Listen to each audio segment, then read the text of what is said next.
Assalamualaikum warahmatullahi wabarakatuh.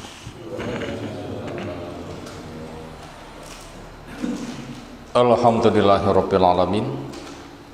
Alladzi hadana li hadza wa ma kunna linahtadiya laula an hadanallah.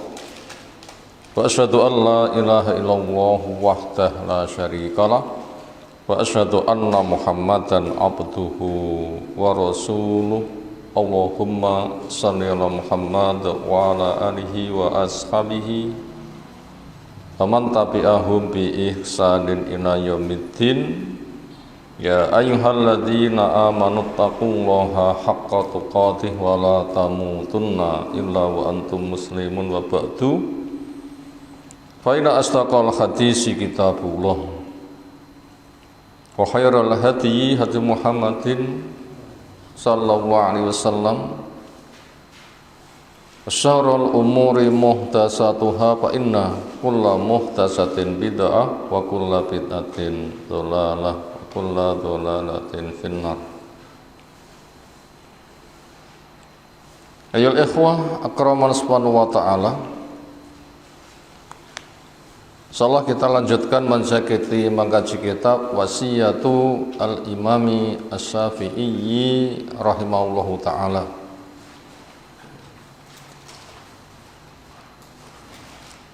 Salah satu dari murid Imam Malik rahimahullahu ta'ala. Imam Malik generasi tabi'ut tabi'in, murid yang istimewa, ilmunya luas, kesolehannya seolah luar biasa, keikhlasannya seolah luar biasa. Tandanya apa? Keikhlasan itu ada, yaitu Allah menyebarkan kebaikannya, sehingga ilmu yang tersampai itu umur dia yang kedua, umur dia yang ketiga. Seorang diri punya satu umur, punya satu murid, umurnya yang kedua, punya dua murid, umurnya yang ketiga, punya 1000 murid, berarti dia memiliki umur 1001 orang. Semakin banyak murid, semakin banyak umurnya.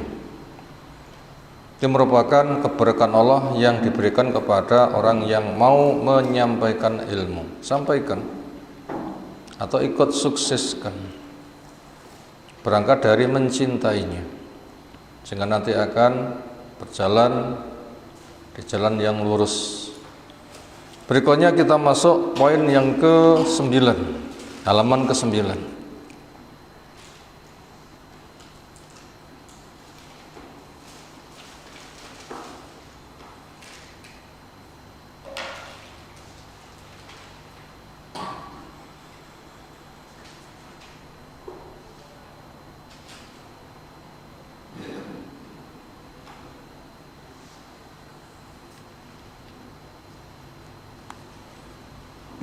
Qala mu'allif rahimahullah ta'ala, thumma kemudian ausa Imam Syafi'i memberikan wasiat. Ini masih muqaddimah, belum pada himpunan wasiatnya.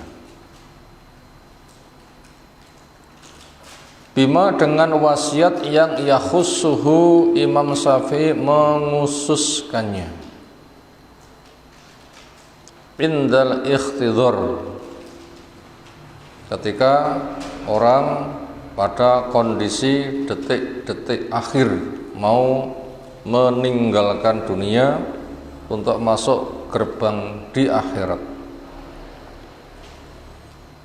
Yang sedang ikhtidhar terkhusus Imam Syafi'i sendiri, dan siapapun punya jatah untuk ikhtidhar. Apa tadi mana ikhtidhar? Detik-detik akhir hendak ia tinggalkan dunia, masuk gerbang ke alam berikutnya. Butuhkah kondisi seperti itu orang menjaga wasiat? Butuh. Pertama, karena pentingnya wasiat. Yang kedua, penetapan nilai. Minimal ada dua sebab ketika ikhtidhar orang memegang wasiat. Pertama, pentingnya wasiat. Karena dia salah satu dari kunci selamat dari kerugian. Yang Allah bersumpah dengan wal asr innal insana lafi khusr illal ladzina amanu wa amilus solihati wa tawasaw bil haqqi wa tawasaw bis sabri. Tawasaw bil haqq, tawasaw bis sabri termasuk jenis amal soleh. Di depan sudah disebutkan amal soleh. Kenapa amal soleh itu diulang-ulang? Karena penting.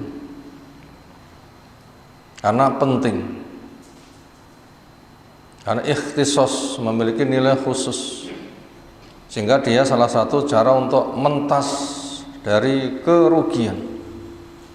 Cara mentas dari kerugian. Yang kedua, dikala ikhtidhar butuh memegang wasiat karena di situ ditetapkan hasil dari perilakunya. Karena innamal a'malu bi khawatimiha, nilai amal keputusannya seperti apa nanti nilainya itu pada ujung akhir. Maka sebelumnya persiapan terus tidak pernah berhenti. Kalau anak-anak sekolah mungkin diberikan waktu persiapan khusus sehari 2 hari. Tetapi untuk taruhan nasib surga neraka itu kesempatan bersiapnya lebih luas. Lebih luas. Yaitu sehari semalam yang berulang-ulang. Berulangnya menjadi bulan, berulangnya menjadi tahun, atau berulangnya menjadi puluh tahun. Sehingga ketika dihitung 60, 70 sekitar itu.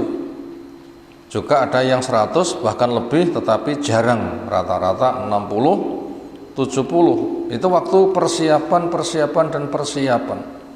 Hasilnya supaya maksimal. Ini pentingnya wasiat di kala ikhtidhar.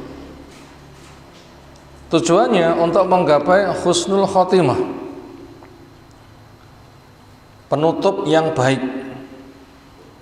Tujuannya untuk menggapai husnul khotimah, keputusan akhir penutup kehidupan yang baik. Karena husnul khotimah sesuatu yang diperintahkan. Ada yang tanya, beri saya wasiat, ringkes saja, gak usah berpanjang, hanya kepadamu saya meminta, karena itu sebagai ahli ilmu.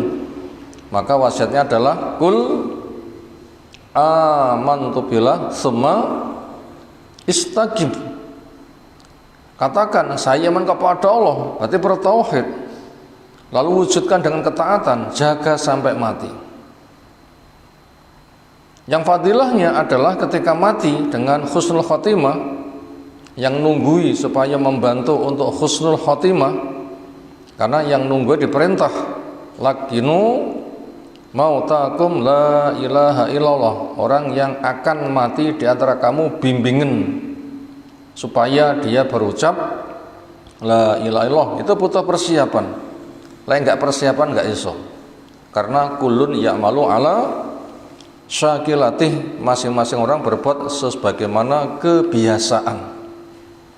Makanya butuh dibiasakan sehingga menjadi gerak refleksi yang mendarah mendaging, sehingga nanti akan menjelma pada dirinya.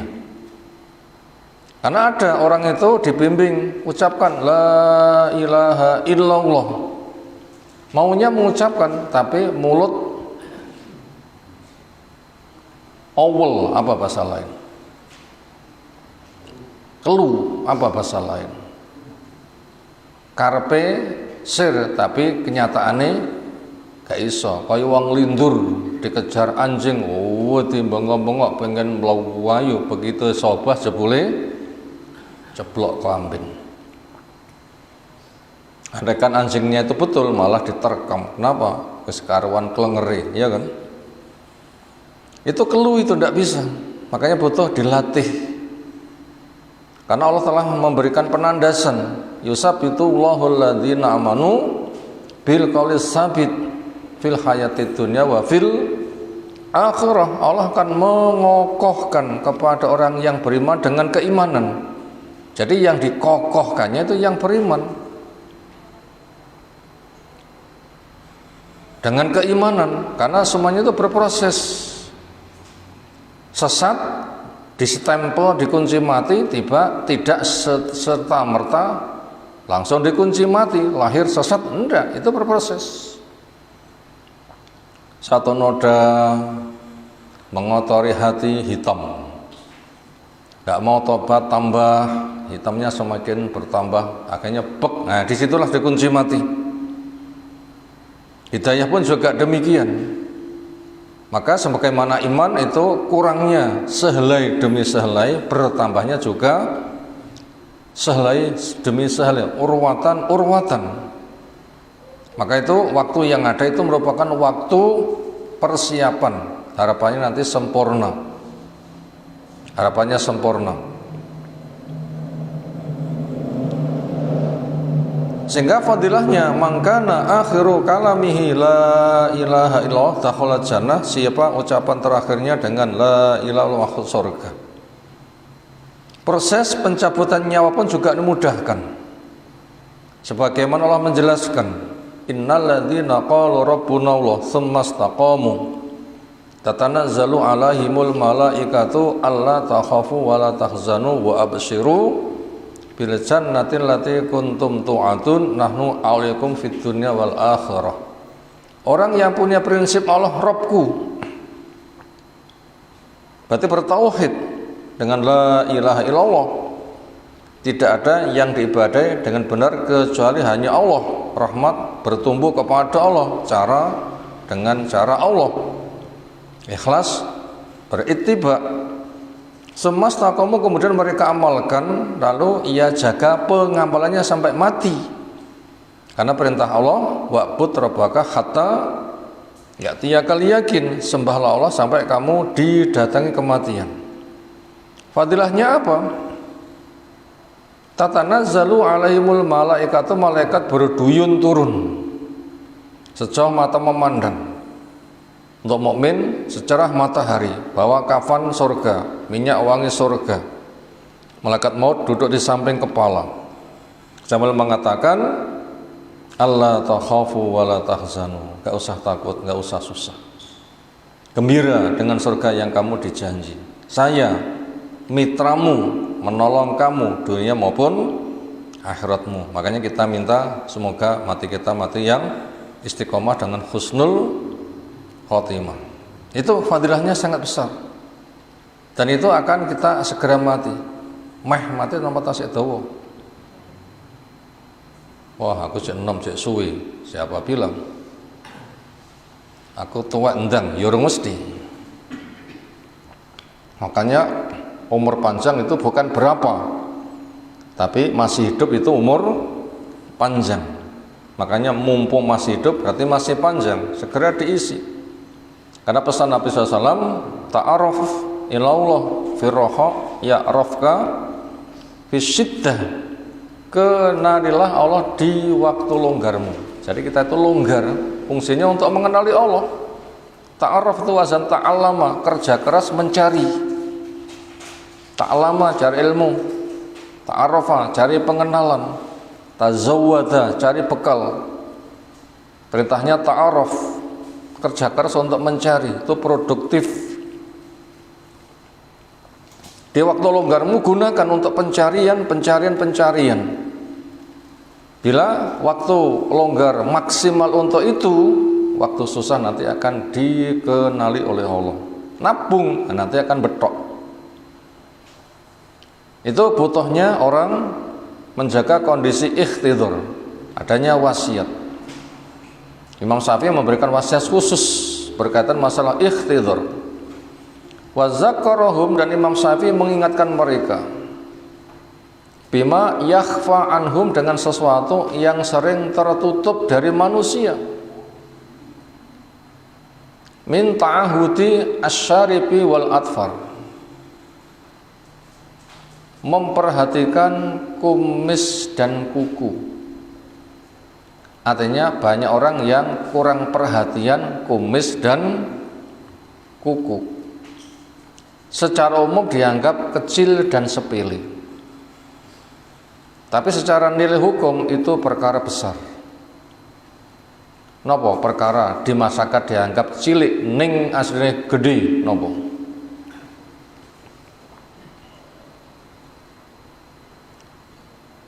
Ngomong kono kene niku lek ra ngrasani rapate asik ngoten nggih. Cothok wong rono rene sing paling asik ngomong nopo? Lek ra gibah niku ibaratnya ya sayure kurang garam ngoten nggih. Lek ra nyritakne A, lek ra nyritakne B, lek ra nyritakne C, rapate mantep. Ing mongko itu perkara besar. Tapi dianggap kecil. Termasuk Nabi SAW lewat area kuburan, dengan wahyu diberitahu ada 2 penduduk kuburan sedang disiksa. Bukan dosa besar tapi besar. Artinya orang tidak menganggap besar padahal itu perkara besar. Buktinya siksa kubur. Berarti musibah sakit itu tidak bisa menggugurkan dosa. Maka dosa niku musibah terberat. Tiang merong mati pas loro sambat, piye larane? Bae, lorone setengah mati. Kaya tau ngrasane mati muni setengah mati. Lek jek setengah wis kaya ngono, upama genep mati kaya ngopo? Nah, sementara itu sangat berat. Ternyata itu tidak bisa menggugurkan dosa tadi. Buktinya terkena siksa kubur. Apa itu? 1, bergaul merono mrene adu domba. Ya berangkat nyeritakne A, nyeritakne B dengan negatif, A, B sing dadi korban cerita ketemu gelut. Yang kedua, ketika buang hajat tidak jaga kebersihan. Sehingga ketika sholat badannya gak suci, pakaiannya tidak suci, tempatnya tidak suci, enggak sah. Lebih bahaya lagi ketika sakit mengkonsumsi air seni. Lek kencing asli kencing, sisa pengolahan minum itu di dalam perut gak mengapa. Tapi bila kencing itu sengaja diminum, nah ini yang menjadi prahara. Podo-podo najis nang jero weteng, ning sebabnya benten. Lek kencingnya sendiri, ini kan cuma limbah itu terpaksa ada. Itu dikatakan najis bila keluar, ketika masih di dalam itu enggak mengapa. Tetapi apabila barang yang diminum ini beda hukumnya, walaupun podo-podo nang jero weteng. Ada sebuah ancaman, ayyumal lahmin nabatan min suhtin fannaru aula biha, mana-mana daging tumbuhnya kok dari yang suhat, haram, najis, neraka. Lek ngresiki najis wonten jaba gampang, grojogi teko soke. Lek ngresiki najis kencing diminum terus mung dicarane. Nggak berat.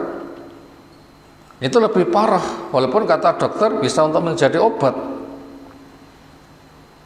Tetapi walaupun dikatakan benar, tapi itu obat yang diharamkan. Karena beruang-beruang berobat nggak semata berobat, nggak semata sembuh, tetapi memilih obat yang halal, tidak boleh yang haram. Semisal golek duit, sing penting duit napa nggih mikir goleke. Ya mikir goleke. Tiang pengen duwe anak, sing penting duwe anak napa nggih perlu mikir carane.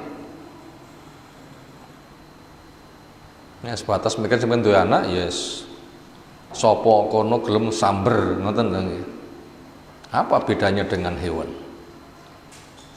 Berobat pun juga demikian, nggak boleh punya prinsip yang penting mari, bukan. Karena kesembuhan itu ada 2 sebab, sembuh lewat cara halal, sembuh lewat cara haram. Dan bagaimana membersihkannya? Itu perkara yang di masyarakat dianggap enteng, tetapi itu perkara berat. Di sini ada perkara yang dianggap enteng, tapi itu berat. Apa? Ta'ahudis syarib wal atfar. Memperhatikan kumis dan kuku. Memperhatikan apa? Kumis dan kuku. Artinya apa? Kumis, kuku termasuk objek dari syariat sunanul fitrah. Berikutnya kita baca hadis yang cerita tentang sunanul fitrah. Sudah saya kirim di grup Masjid Sholihin. Di situ seolah akan kita baca hadisnya. Kan kita baca hadisnya. An Aisyata, dari Bu Aisyah radhiyallahu anha. Qala Nabiyyu, bersabda Nabiullah Muhammad sallallahu alaihi wasallam. Asrun minal fitrah, 10 dari tuntunan kesucian. Hadis yang lain 5. Di sini 10. 5 bagian dari 10. 5 bukan pembatasan. Apa itu? Qasus syaribi, memangkas kumis. Kumis dipotong, bukan dicabut. Dipotong berapa ukurannya, tersisa berapa nggak ditetapkan. Yang penting namanya dipotong. Dipotong masih panjangnya maksimal berapa senti. Terus dipotong tapi masih tersisa panjang berapa panjangnya. Tidak menutupi bibir. Dipotong rantai jik iso dawa tapi bibirnya sudah tampak. Kenapa? Lek bibir ketutupan, nah badai makan minum ya beresiko. Lek bibir dipun tutup, mangke badai mesem ya ora ketok. Bagi ngoten to nggih. Bahasa itu semisal repot menggila. Apabila lebih pendek mepet ya boleh, tapi bukan khalaq. Khalaq niku napa? Khalaq niku damel pemes. Damel pemes sehingga tidak tersisa belas di demok niku enggak nek cekrike. Niku lek khalaq. Dadi qasun itu dipotong. Nah, itu didemok jek enek cekrike. Sifatipun ngoten. Napa hikmah cekrik? Ya nggih bedane lanang wedok. Dan juga ada hikmah-hikmah yang lain. Secara pribadi mungkin yang paham memahami. Ternyata itu malah dipiara, berpanjang tidak dipotong. Padahal tuntunannya adalah kumis dipangkas. Perhatikan. Kenapa? Ini tuntunan kesucian. Ujian ketundukan. Aja malah wadati wong sing terbalik. Yang kedua, wa ifa'ul lihyah, memelihara jenggot. Dipiara berarti tidak dipotong. Dipiara tidak dipotong, ditokne wae, itu namanya dipiara. Walaupun ada yang berpendapat oleh dipotong, disisakne, aneka digenggam, itu masih sepanjang genggaman, sisane wae. Ada yang mengatakan begitu. Tapi benar apa salah saya tidak tahu. Yang pasti dalilnya berbunyi wa ifa'ul lihyah. Itu tuntunan kesucian. Ini ujian ketaatan. Sami'na wa ata'na napa mboten. Napa cek berkelit golek alasan. Apa alasannya? Semata awal nampa hukum atau ada sebab yang diperbolehkan. Makanya masing-masing itu supaya perhatian. Itu yang kedua. Yang ketiga wasiwaku siwak. Istisnan, membersihkan kotoran yang nempel di gigi. Kapan dianjurkan siwak? Sak wayah-wayah bau. Mungkin mau tidur supaya tidak membusuk. Bapak lek nganti membusuk terpaksa keluar air ketika tidur, napa basa Jawane? Berair ngoten mawon dong. Kan malah mambu lho nggih. Napa malah badhe sare ngemut permen urung entek kayak ngiler pisan, kerek semut terus pundi. Mengke sawal bantale malah gampang jamur, anu beresiko. Karena ada tuntunan wudhu mau tidur dan dituntunkan siwak sebelum wudhu, maka sebelum tidur itu siwakan. Berikutnya sebelum wudhu, berikutnya sebelum sholat, berikutnya sebelum baca Quran, berikutnya sebelum ketemu dengan keluarga, lama meninggalkan rumah, ketika pulang siwak dulu. Andaikan kangen, peluk cium, itu nanti keluarganya nggak gebres-gebres, ambune gak karuan. Makanya Nabi SAW ketika safar lama, ketika pulang tidak njujuk omah, jujuk teng pundi? Teng masjid. Jujuk teng masjid. Hikmahnya besar. Itu siwak. Itu bukan semata kebersihan, tapi itu disebut sebagai tuntunan kesucian. Berikutnya istinsyaqul ma', menghirup air ke hidung. Bersama berkumur satu cawukan langsung melebu mulut hidung. Yang di mulut diputar-putar, setelah itu nanti diistinsar, disembur nih. Itu membersihkan lubang-lubang hidung. Itu namanya istinsaq. Makanya termasuk sapa sing pilek, obat sing murah meriah napa? Istinsaq ngenten sak jebor, sedot nganti pengar tokne, sedot nganti pengar, salah niku mangke bakterinya berkurang, penyakitnya juga berkurang, sehingga tidak usah mencari obat, karena diantara sebab pilek itu kakian bakteri. Istinsak itu penting. Berikutnya qasul atfar, mengerat kuku, sehingga tidak ada kuku dawa-dawa poneh ireng-ireng. Kesukaannya pun ibu-ibu ngingu kuku dawa gak di warna-warni, dinapane jenenge dipitek terus pundi ya, sama nggak boleh, sama nggak boleh, potong itu kuku. Banyak itu yang kelindren. Berikutnya wa ghuslul barojim, dan mencuci al-barojim. Apa itu al-barojim? Kerutan jari. Kerutan jari. Jari niku berkerut mboten?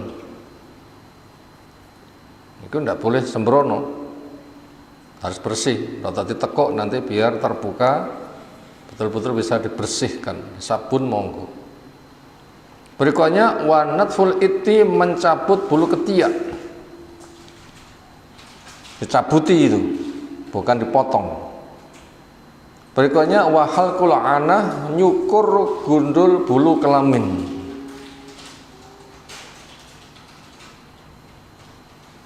Berikutnya wantiqasul ma, punya mana al istinja. Selesai BAB atau buang air kecil, itu dibersihkan sebersih mungkin. Bahasa Jawane cebok. Bahasa Indonesia nggih, cebok. Bahasa Jawane wonten sing meh padha. Kalau tidak ada air, boleh menggunakan batu. Yang paling bagus batu bisa nyesep. Menggunakan tisu silahkan nyesep. Nenek sawah sing paling penak pas kering niku ndamel lungko. Gampang nyesep. Itu jumlahnya 3. Pertama, menghilangkan kotoran tebal. Kedua, lebih membersihkan. Yang ketiga, total bersihnya. Nggak boleh menggunakan tulang, nggak boleh menggunakan kotoran binatang, karena tulang itu buat jin daging, tulang full daging. Tulang buat jin itu full daging. Kemudian kotoran hewan buat jin itu adalah makanan binatang ternaknya jin. Maka jangan sampai makanannya jin dikotori. Jangan sampai hewannya jin itu makan berak. Karena binatang makan berak itu namanya jalalah haram. WC gandeng kolam, begitu metu langsung tinggi sarapan pagi iwak-iwak, bersarapan diciduk, dibeteti, itu seperti haram.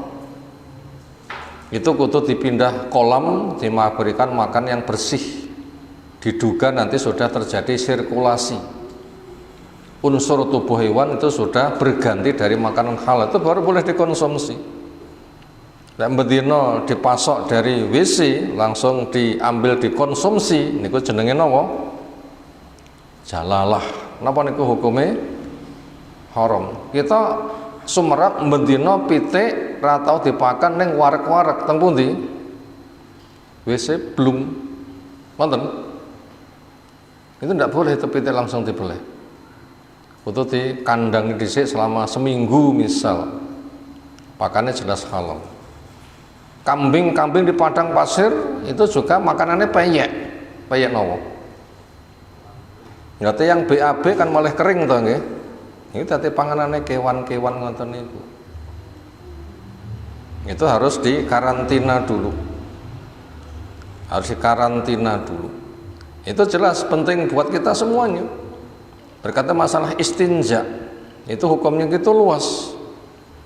Berikutnya yang terakhir adalah al-madmatatu berkumur-kumur. Itu tadi perkara yang agama menganggap penting, tapi banyak orang yang kurang peduli. Makanya Imam Syafi'i mewasiatkan perhatikan itu. Karena dosa besar itu bukan hakikat dosa, itu kelas kakap. Kecil bisa jadi besar, napa sebabnya? Tasahul, menganggap remeh. Paling tak wudhone gogrok, nah ini bahaya. Dosanya mesti, tobatnya durung, amal solehnya belum tentu diterima, tapi dia punya perasaan sudah beres. Maka itu perhatikan. Wa bima yufidu antakuna al janazatu wa bima yufidu dan berbagai macam wasiat yang bermanfaat. Tujuannya apa? Wasiat itu disampaikan antakuna supaya ada al janazatu si jenazah ala sunnati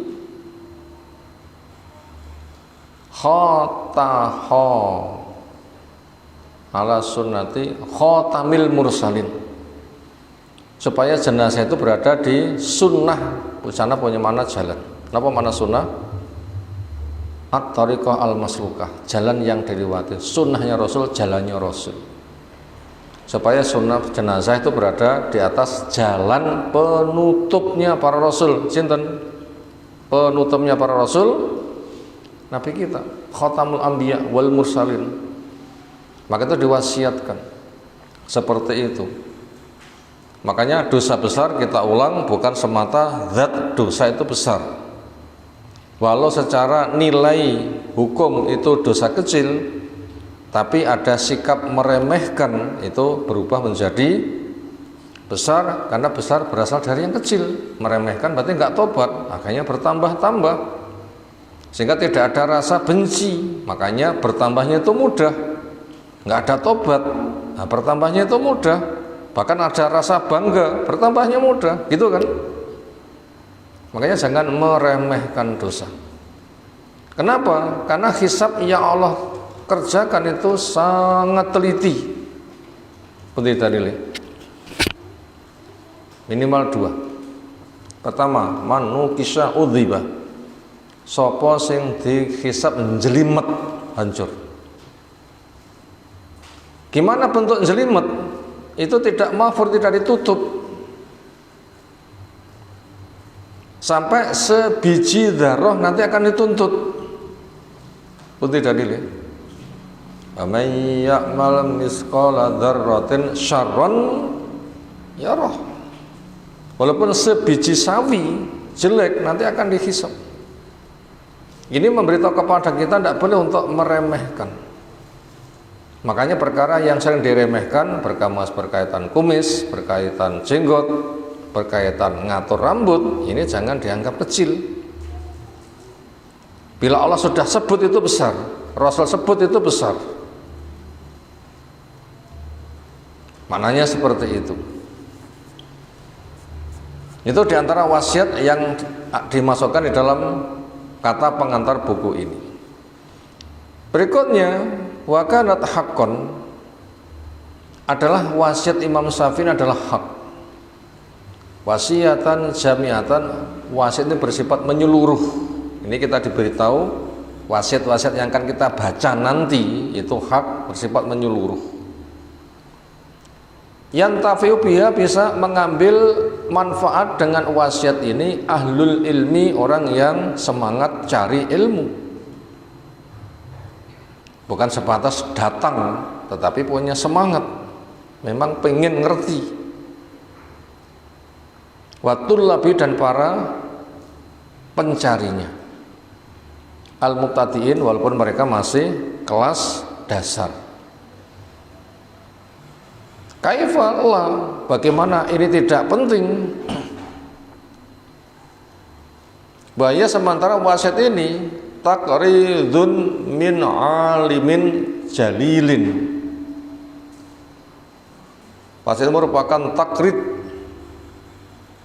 sesuatu yang keluar min alimin jalilin, dari ahli ilmu yang sangat mulia. Imam Syafi'i niku sebatas ustadz biasa apa ustadz kelas hebat? Ustadz kelas hebat, internasional, punya kewenangan berfatwa karena kemampuannya, kesunahannya. Quran jelas dihafalkan, hadis dihafalkan, bahasa Arab paling fasih. Berguru kepada ulama generasi tabi'ut tabi'in, punya karya besar yang monumental, punya murid-murid yang luar biasa. Imam Ahmad masih menurunkan, Imam Bukhari, Imam Muslim. Ini nasihat penting ini, bukan sebatas wasiat pendapat, bukan, tapi dari ilmu yang mendalam. Contoh kedalaman Imam Syafi'i sering contoh kita angkat, yaitu hadis yang seolah itu orang nggak bisa ngambil manfaat, tetapi Imam Syafi'i sempat menelaah satu hadis semalam.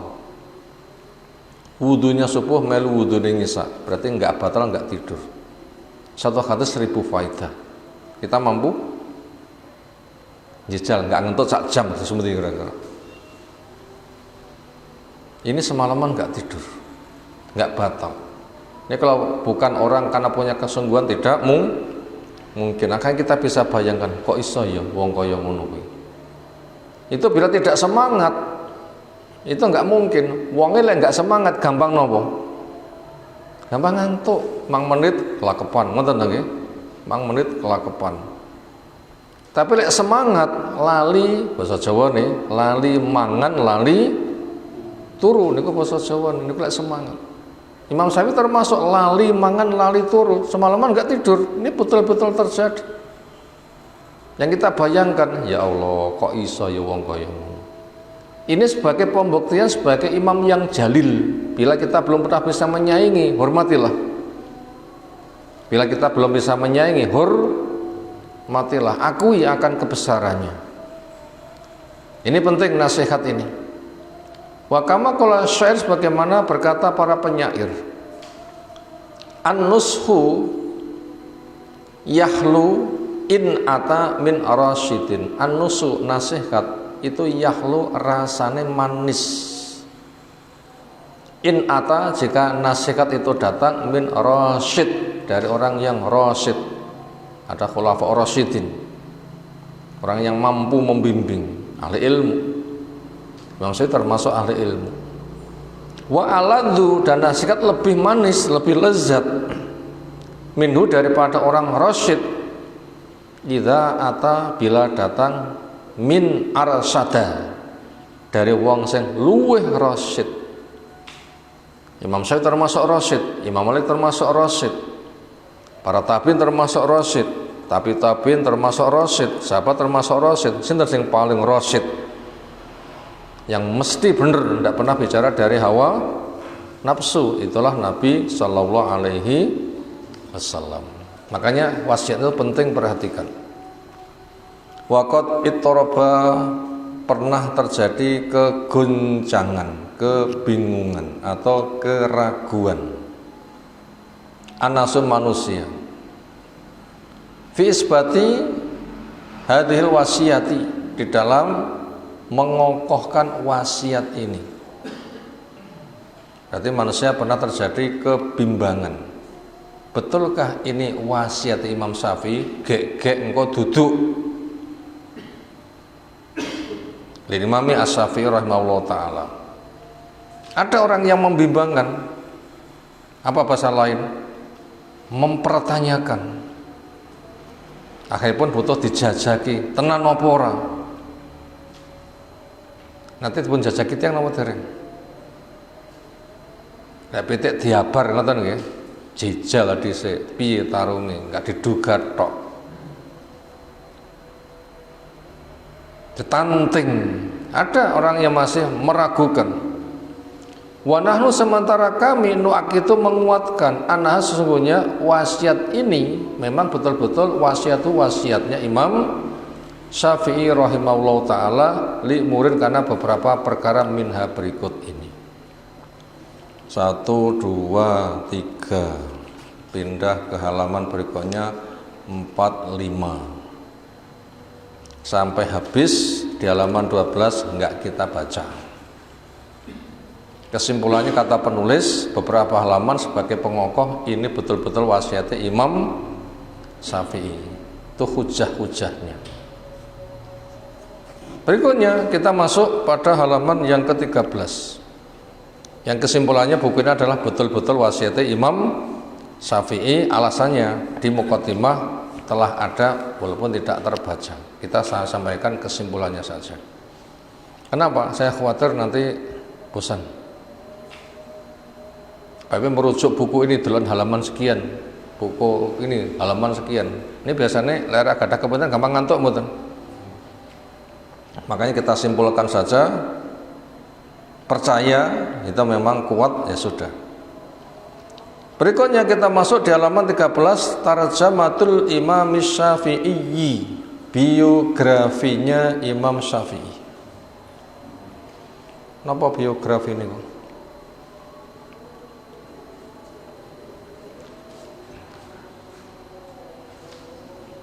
Nanti yang pada rabi CV ini kan apa jenenge?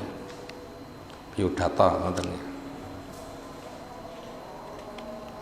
Nah, seorang tokoh bagaimana warna kehidupannya dijelaskan demikian itu biasanya namanya biografi, menjelaskan profilnya seperti apa sehingga layak untuk dijadikan ulama besar. Yang menjelaskan profilnya seperti apa itu namanya biografi. Kita akan melihat bagaimana biografi profil Imam Syafi'i itu seperti apa. Diawali dengan nama, nasab, usapaya pencarian ilmu, sikap terhadap ilmu yang ia cari, manhajnya, guru-gurunya, murid-muridnya, kiprah dakwahnya, karya tulisnya. Nah, biasanya biografi itu cerita seperti hal-hal yang demikian. Kita ansur mengenal biografi Imam Syafi'i. Dia namanya Muhammadun, bapaknya namanya Idris, kakeknya namanya Abbas, buyutnya namanya Utsman, canggah namanya Syafi'. Bapak, mbah, buyut, canggah, waringnya namanya Saib. Udeg-udege jane Ubed, gantung siwore Abdul Yazid, sanduri gantung siwur nopo. Iki ke-8 lek ngoten nggih. Itu Hasyim. Itu Hasyim. Itu ke sana. Berarti kalau gitu dari Hasyim itu turun ke bawah itu 8. Itu ada catatan nomor 1. Siapa Hasyim? Wahuna, dan di sini yaltaqa ketemu nasabnya Imam Syafi'i ma'a nasabi Sayyidina Muhammadin, bersama nasab pemimpin kita Nabi Muhammad SAW itu berada di Hasyim. Dan Nabi kita terus putih Muhammad, bapaknya Abdullah, mbai Abdul Muthalib, buyute, Mbah Buyut, baru Hasyim. Hasyim, Abdul Muthalib, Abdullah, Nabi kita 4. Tapi Imam Syafi'i 8. Kalau begitu ini adalah Bani Hasyim. Nabi kita juga Bani Hasyim. Kalau begitu termasuk Ahlul Bait atau Habib asli niki. Niki Habib asli niki. Jelas Habib yang mboten asli. Sinten Habib mboten asli? Tukoh. Ngene Habib jamaah habaib ning prilakune malah hancur-hancuran. Malah ngrebut bojone wong. Terus Habib capopo dan sebagainya. Itu ketemu di Hasyim. Ini betul-betul Ahlul Bait. Betul-betul Ahlul Bait. Makanya Imam Syafi'i di Bani Abbasiyah yang dipimpin oleh Harun ar-Rasyid ketika sudah kenal, Masya Allah, akrabnya luar biasa. Bahkan menjadi gurunya Harun ar-Rasyid, khalifah terbaik dari Bani Abbasiyah. Imam Syafi'i duduk di singgasana, Harun itu duduk di pelataran. Kenapa? Murid. Itu murid itu. Itu bangga dari Bani Hasyim, ada orang luar biasa. Itu enggak gemen-gemen lagi Imam Syafi'i kan? Itu nasabnya sudah jelas, ini nasabnya Imam Syafi'i, bisa dilacak dan ini disepakati oleh kaum muslimin. Bukan nasab sing cek kabur tak tes DNA bareng. Ini enggak usah tes DNA lagi, sudah menjadi ijma' kaum muslimin. Beliau adalah seorang imam, alimul asri, seorang alim di masa itu. Nasirul hadis sebagai pembela hadis. Makanya termasuk Imam Syafi'i punya prinsip idza shahhal hadis bahwa madhabi, bila hadis itu sahih itulah jalan yang tertempuh. Juga pesan beliau, bila kamu melihat fatwaku kok nyalai hadis, fatwaku guaan, hadis ambilan. Fatwaku guaan, hadis ambillah. Luar biasa. Faqihul millah, Allah. Orang yang faqih, pemahaman mendalam pada agama ini. Itulah kunyahnya Abu Abdillah Al-Qurashi Asy-Syafi'i. Kunyahnya nana adalah Abu Abdillah, itu secara nasab keturunan Quraisy. Asy-Syafi'i itulah Imam Syafi'i karena dari mbah napa niki jenenge Syafi'i. Oh. Idris bapake, Abbas mbae, Utsman buyute, Syafi'i. Nah, itu termasuk canggai. Wulida Imam Syafi'i dilahirkan di Ghuzzah, di Gaza, di Palestina. Suma rahilat bihi ummuhu, kemudian sang ibu menempuh perjalanan bersama Imam Syafi'i ila Makkah, ke Mekah. Karena bapaknya di sana meninggal, yatim. Bahwa sementara Imam Syafi'i di kala itu Ibnu Amain, anak berumur 2 tahun, sudah yatim. Maka ada beberapa tokoh hebat itu yatim. Sinten? Tokoh hebat, terhebat, status nasabnya ditinggal mati orang tua sejak dari kecil, sinten? Yatim, jadi tokoh terhebat Nabi kita. Nabi kita. Berarti kalau begitu tumbuh bersama ibunya. Dan seringnya tokoh hebat itu bisa dilihat siapa pendamping di belakangnya. Ada perempuan hebat itu biasanya juga akan memunculkan tokoh hebat. Tapi bukan ketetapan. Kenapa? Karena kehebatan itu bukan Tuhan. Maknanya itu sering. Kan itu ada sebabnya. Fana Syafi'iyah, maka Imam Syafi'i tumbuh di Makkah. Fata'allama ar-ramya, belajar memanah. Wa lazimahu, sampai mahir. Hatta karena sampai ada Imam Syafi'i yusibu sebagai pemanah jitu. Minal asroh, dari anak panah yang jumlahnya 10, tis'atan yang mengena sasaran itu adalah 9. Hebat betul. Hebat niku. 10 kali memanah, sing meleset hanya 1. Yang 9 tepat sasaran, namanya pemanah jitu. Berikutnya talabuhu lil ilmi, bagaimana pencarian Imam Syafi'i terhadap ilmunya. Wa talaba al ilma, Imam Syafi'i mencari ilmu mundus sighari, sejak kecil.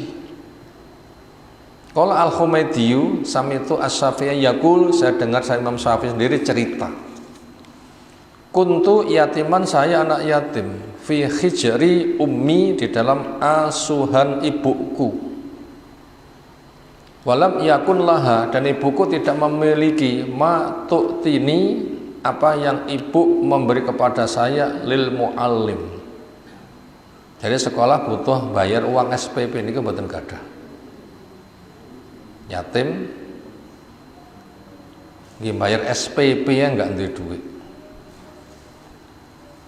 Bagaimana terobosan pengganti SPP-nya? Wa kana al-mu'allimu, ada gurunya, qad radhiya minni, betul-betul ridho kepada saya, walaupun saya sebagai murid gak iso bayar SPP, tapi guruku seneng karo aku. Apa alasannya? An akuma, karena saya bisa mengurus ala sibyan, terhadap anak-anak didiknya. Reso bayar tapi bocah prigel, ngemong. Anak didiknya sang guru, idza ghaba, bila gurunya ndak ada. Berarti sholat itu menjadi guru nopo nggih? Asisten guru. Guru pokok gak ada, Imam Syafi'i yang siap ngajari. Tapi murid padha murid, tetapi gurune koncone. Kelasnya murid dengan murid, tapi gurune koncone. Buktinya gurunya sedang pergi, repot. Imam Syafi'i sebagai guru mampu. Ada di sebuah sekolahan, gurunya terlambat dengan sebuah sebab yang syar'i. Begitu teko sekolahan dikira bocah guyon. Nek teko sekolahan ndak enek bocah, gurune rotok stres, bocah iki minggat nyanti. Donge diubungi jebule nek masjid ada guru baru. Siapa? Salah satu dari dia itu ngurang konco-koncone. Ada sejarahnya. Kayaknya itu berulang bila kisah itu benar. Imam Syafi'i begitulah. Gurunya ndak ada, maka dia sebagai asisten guru. Ciri iso ngulang koncone. Hebat kan? Hebat. Hebat sekali Imam Syafi'i. Makanya bila ada di antara kita kecilin duwe bawaan kayak begitu, itu harapan semoga nanti menjadi pemimpin masa depan. Inilah akan menjadi ganti, walaupun nggak iso bayar SPP, tetapi gurunya ridho. Kenapa? Dia menjadi asisten guru. Wa ukhafifu anhu, dan saya ringankan beban dari guruku. 5 baris Allah kita baca berikutnya. Hafizul Qur'ana, Imam Syafi'i sudah hafal Quran. Wa umru, semata umurnya 7 sinin, 7 tahun. Allahu Akbar. Terus kemudian mikir, hitung tahun iso ngapalnya Quran itu. Luar biasa ini pendidikannya. Wa hafidha al-muwatta'a, dan hafal kitab Muwatta'. Muwatta' itu Imam Malik. Himpunan hadis oleh Imam Malik, Muwatta'. Buku gurunya. Bahwa Ibnu Asrin, anak berumur 10 itu sudah hafal hadis Muwatta'. Itu pun dihafalkan hanya 9 hari. Bukunya pinjaman. Wa ana, dan sangat peduli bil lughati, pada bahasa Arab, wasyairi, dan syair. Sehingga diceritakan sampai masuk ke pelosok-pelosok mencari bahasa yang masih murni. Tian niku menawi pengen mendalami bahasa niku teng desa napa teng kutha? Teng desa sing dereng kecampuran bahasa sana sini. Yang kutha ngoten bahasane ra karu-karuan. Ke pelosok yang itu masih terjaga murni bahasanya. sampai syair yang jelimet itu dipelajari. Qala Al-Mubarrad itu nama seorang pengamat yang mengamati Imam Syafi'i, menceritakan karena Syafi'iyu min asy'arin nasi, dari penyair topnya manusia, topnya penyair yang paling jos. Wa adabina, manusia yang adabnya paling beradab. Wa a'rafim, dan paling kenalnya manusia bil qiraat, 7 macam bacaan Quran itu sampai 10. Waduha, waduhe, kan macam-macam bacaan nih. Imam Syafi'i menguasai aneka ragam bacaan Quran, luar biasa.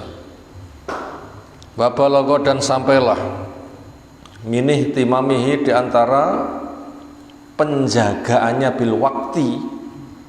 Imam Syafi'i itu sangat menjaga waktu. Khirson, amat sangat semangat alantifaibi, untuk mengambil waktu, sehingga tidak ada waktu yang sia-sia untuk Imam Syafi'i. Sangat diperhatikan, ngungkuli daripada orang yang punya prinsip waktu adalah uang. Apa bahasa Inggris sih? Jare time is money, ngoten nggih. Ini lebih penting lagi. Waktu di dalam Quran itu menggunakan bahasa sumpah, wal asri innal insana lafi khusrin. Dianggap penting daripada uang, itu tidak sepiro, mati uang nggak digowo. Sementara waktu akan ditanyakan nanti di padang mahsyar, waktu muntak nggih apa? Oh, itu lebih penting lagi kalau begitu. Sampai Allah itu bersumpah. Makanya kita wajib muhasabah. Waktuku entek tak nggih apa? Nganti aku sepuh sampai niki waktuku tak nggih apa? Pun nanti koreksi napa dereng? Nganti sepuh ini lho, waktuku tak nggih apa? Pun nanti napa dereng? Napa ngaji rantang mari-mari kengek delok TV ngoten nggih? Tak karo-karuan nek ngono lho.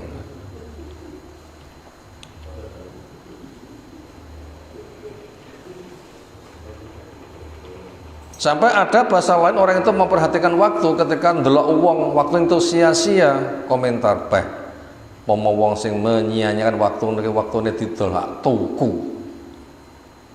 Pomo kena didol, waktunya bakal tak tuku. Rumah sakit kurang waktu, kono kemanglah tinggi sia-sia senda gurau, hanya tinggi mangan turu. Ya ndak apa-apa makan tidur, tapi ojo nganti entek untuk apa? Makan tidur. Itu secukupnya saja makan, secukupnya saja tidur, sisanya harus dimanfaatkan. Apalagi di bulan Ramadan, Imam Syafi'i itu khatam Quran 60 kali. Sak jam niku 4 juz murojaah cepet. 7 jam setengah 30, 15 jam khatam 2 kali. Ya kita sami. Rong mesti 15 jam sak juz selesai. Nggih. Nanti khatam sesasi sak juz sak Quran sesedina sak juz nate. Oh, cek mikir angel. Mula bar salat iku sempatno juju aja lamcing. Napa lamcingku? Salam mak plencing ya mandhekolah maca-maca sak halaman, maca rong halaman. Kok koyok sibuk banget ya, super sibuk. Nyapa to jane sibuke? Lek pancen sibuk baca Quran di rumah bagus, tapi kalau memang bukan, kita nanti akan ditanya waktu untuk apa? Akan ditanya itu. Imam Syafi'i memberikan contoh. Spesial Ramadan, bulan Quran itu sampai begitu. Tapi bulan selain Ramadan tidak boleh. Standarnya 10 dino pisan itu lagi khatam. Bila selain bulan Ramadan. Bulan Ramadan boleh. Itu memang bulan Al-Quran. Sampai Rasul didatangi Jibril, Rasul membaca, Jibril sing nyemak. Itu memang spesial bulan Quran. Di Ramadan khusus boleh khatam sampai setino 2 kali atau lebih bila mampu. Boleh. Tapi selain Ramadan tidak boleh. Pol 10 dino pisan. Setino sesasi khatam ping 3. Annahu jazza'al laila, Imam Syafi'i membagi malam. Fasulusau al-awwala yaktubu, sepertiga yang awal untuk nulis. Wasaniya, sepertiga yang kedua yusolli. Wasalisa yanam, sepertiga sisanya untuk tidur. Gimana itu? Kita bisa menghitung. Ini kita mengangsur bagaimana biografi Imam Syafi'i. Bila ternyata dengan sebab seperti itu Allah memberikan anugerah ilmu yang luas pantas. Lalu bagaimana kita? Nah, itu nanti bisa menjadi pendorong bagaimana kita bisa napak tilas jejak kebaikan Imam Syafi'i, karena cinta membuahkan semangat memiliki amal yang semisal. Demikian yang kita sampaikan. Subhanakallahumma bihamdika asyhadu an la ilaha illa anta astaghfiruka wa atubu ilaik. Assalamualaikum warahmatullahi wabarakatuh.